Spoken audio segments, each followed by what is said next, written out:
Timo, you require 120.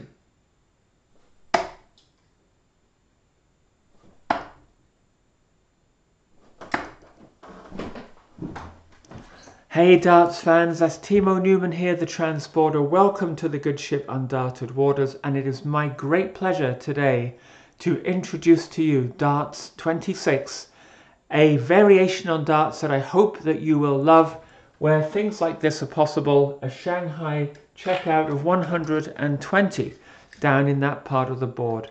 So the purpose of this video today is just to give you a brief introduction as to why do we need Darts26.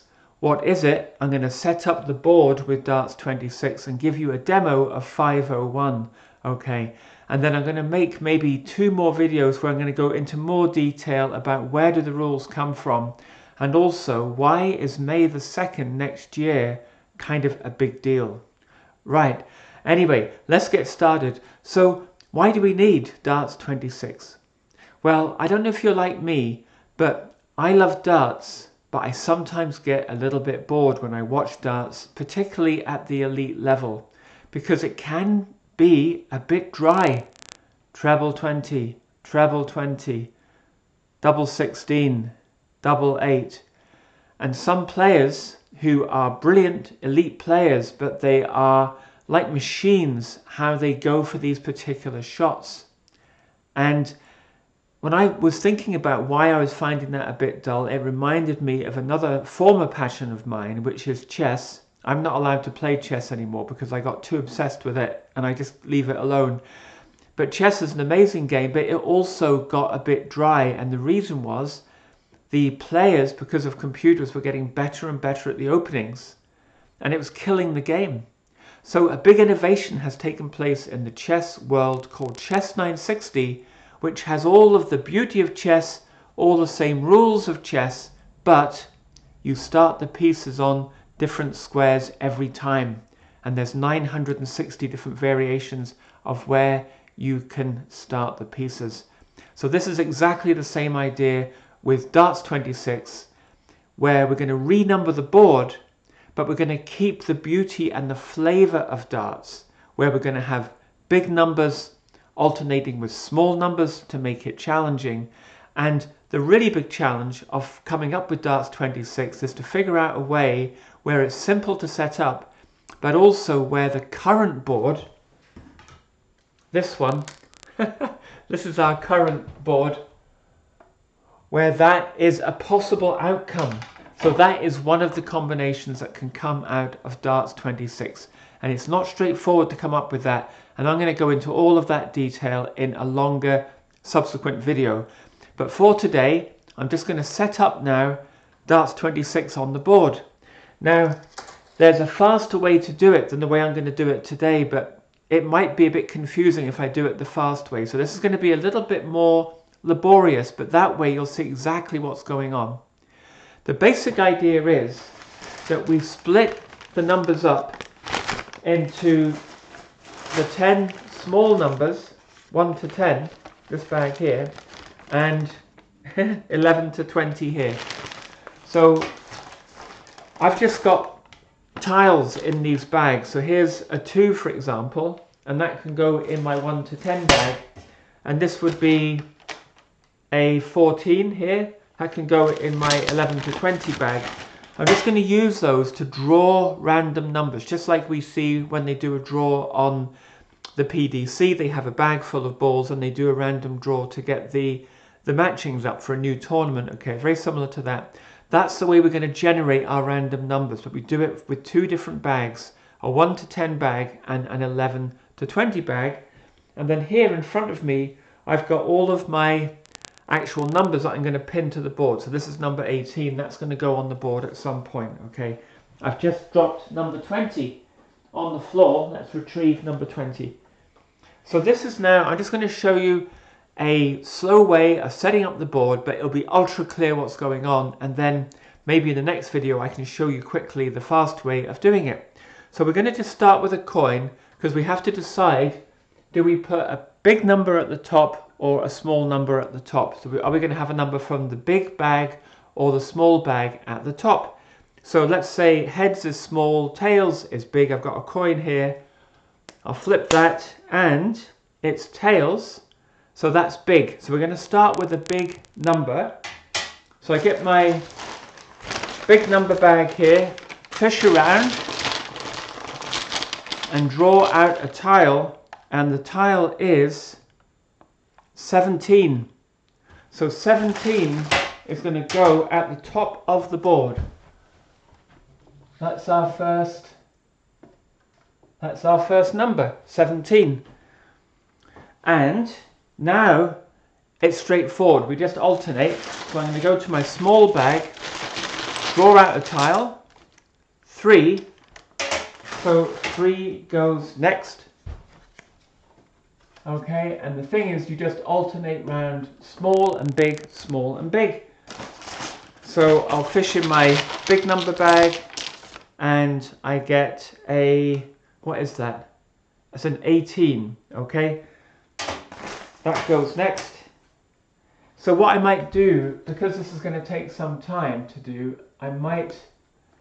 I'll keep commentating. If it's funny, then we'll keep it, but otherwise I'll cut to the chase.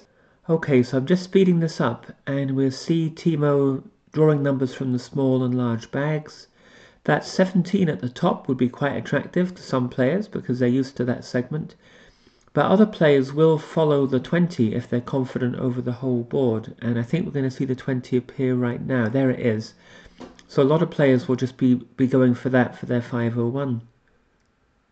Right. So I probably have edited that somehow, maybe sped it up or cut it, I don't know. But we've got our numbers on the board. Let me just tilt the camera up here so that you can see that a little bit better. So there's our board, okay? And you might think, okay, so all you have to do then is have a bag of small numbers, a bag of big numbers, take them out randomly and alternate them and put them on the board, and then we can start playing. No, there's one more thing we have to do, because if you follow this way of setting up the board, you'll never get our dart board. And the regular one, I mean. And the reason is, on the regular dart board, I'm not sure if you can see, you'll all know this, but you actually have 2 small numbers together, 10 and 6, and you have 2 big numbers together, 11 and 14. So this is a little bit of a wrinkle. But I think it's very important that in Darts26 or any other way that you generate new ways of numbering the board, you've got to keep the spirit of the game. So you've got to have small and big numbers alternating, but you've also got to have the current board as one of the possible outcomes, because I think that's just really important. And that's what happened with Chess 960 as well. They had to introduce a special rule to respect castling in chess. And that's why they've got 960 combinations, and one of the possible ones is the regular chessboard. Okay, so how do we then do one more step so that a possible outcome of this is our beloved dartboard? It's very simple.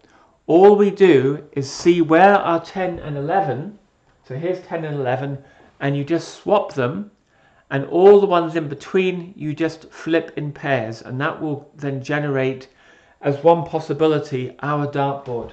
So you just take the 10 and the 11 and you swap them round, and then everything in between, each pair just gets swapped, because we need to make sure we've got small and big numbers alternating. Okay, and that's just the final step for setting up Darts26, and this now is one of the possible Darts26 boards. And you can see we've got 2 big numbers together and 2 small numbers together, but they're always involving the smallest big number and the biggest small number, so it's not too crazy, but that's kind of what our beloved dartboard has as well. All right, so how many combinations are there of Darts26? Well, it's very easy to work out, and this is the answer.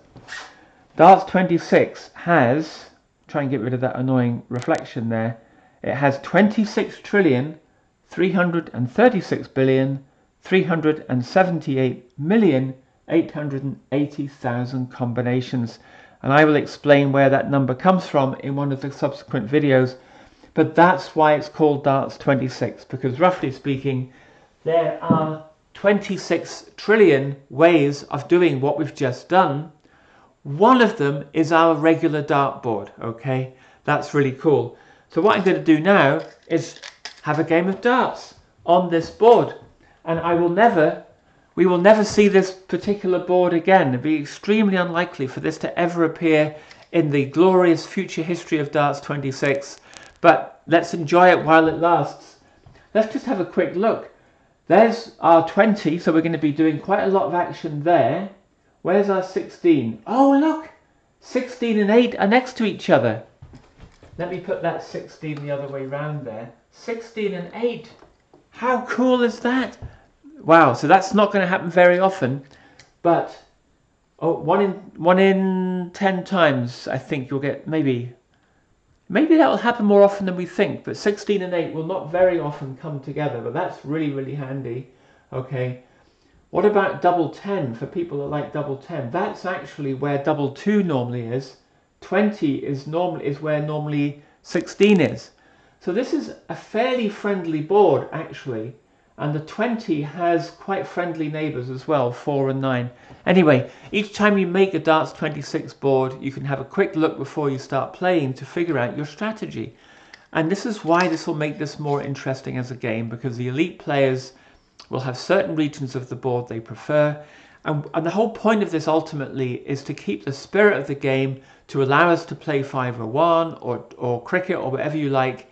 It's just a renumbering that keeps the spirit of the game, but also encourages raw skill rather than machine-like kind of in a rut kind of over practice. Okay, so this is going to really favor players that have an all round the board natural skill, which I think will be more exciting for players and definitely be more exciting for fans. So I'm going to have a game of 501 on this new board. If it goes badly, I'll do another one. Here we go. 501. We'll never see this board again. And I'm going to go down to the 20s there. Right, I've just magnified the board a bit and I'm doing another take. So here we go. Darts26, 501 demo. And I need to do a cover shot already up to the 19s there. Okay, so what's that? That's 38 plus 27. 65. So that leaves us with 436. 436 after the first visit.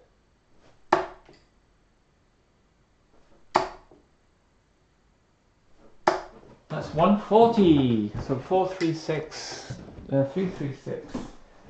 296 after 2 visits.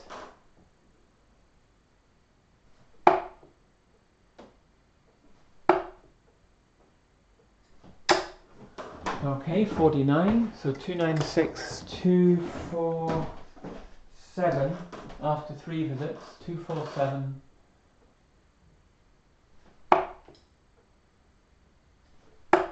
Oh dear. 49 again. So 247, that leaves us with 198 after 4.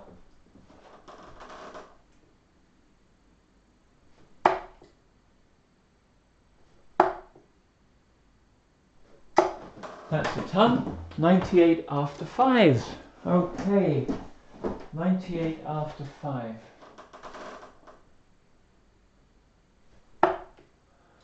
That leaves 78. That was a good shot. 54, so that leaves us with 24. Where's the 12? Oh, it's over there. Okay, double 12. Oh, okay, so just got to get our double 12 here. I think we've had 6 visits, so let's see if we can get a 19 darter here. Nope. 20 darts. That's not too bad. I think I got 20 darts the last time I did 501.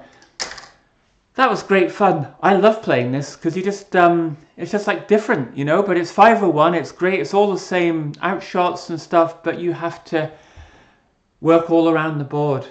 Just absolutely brilliant. So I hope you enjoyed this.